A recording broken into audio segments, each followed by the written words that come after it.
Hello friends, इस video में हम आपको बताने वाले हैं कि त्रिभुजों का एएएस यानी कोण कोण भुजा सर्वांग नियम क्या है। तो चलिए वीडियो को हम स्टार्ट करते हैं।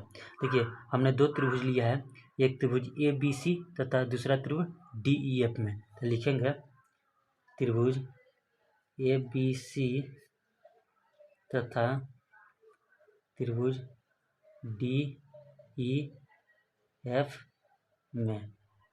ठीक है, तो देखिए दो त्रिभुज सर्वांग कब होते हैं। देखिए, एक त्रिभुज के दो कोण और दूसरे वाले त्रिभुज के भी दो कोण, यानी दोनों कोण संगत होना चाहिए। ठीक है, यानी पहले वाले त्रिभुज के दो कोण यानी कोण ए बराबर कोण डी ये बराबर होना चाहिए। ठीक है, संगत ही कोण होना चाहिए। ठीक है, तो कोण ए का संगत कोण कोण डी है और कोण बी का संगत कोण कोण ई है। तो लिखेंगे कोण बी बराबर कोण ई। ठीक है, एक त्रिभुज का दो कोण और दूसरे त्रिभुज का दो कोण यानी संगत कोण ही होना चाहिए।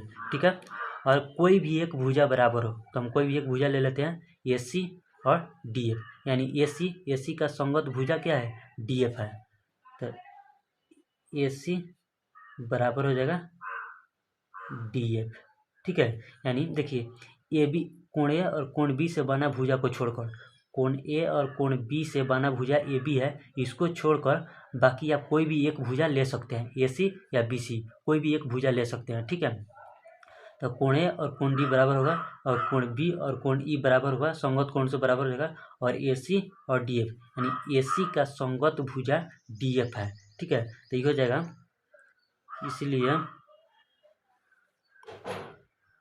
इसीलिए त्रिभुज ए बी सी सर्वांगसम हो जाएगा त्रिभुज डी ई एफ के। ठीक है, तो ये कौन सा नियम से लागू हो जाएगा, ए एस नियम से।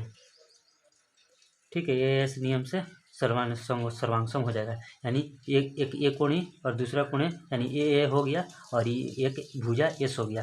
तो त्रिभुज ए बी सी सर्वांगसम त्रिभुज डी एफ ए नियम से बराबर हो जाएगा। ठीक है, तो उम्मीद करते हैं कि दोस्तों आपको अच्छी तरह से समझ में आ गया होगा कि त्रिभुजों का ए एस यानी कोण कोण भुजा सर्वांग समता नियम क्या है। ठीक है।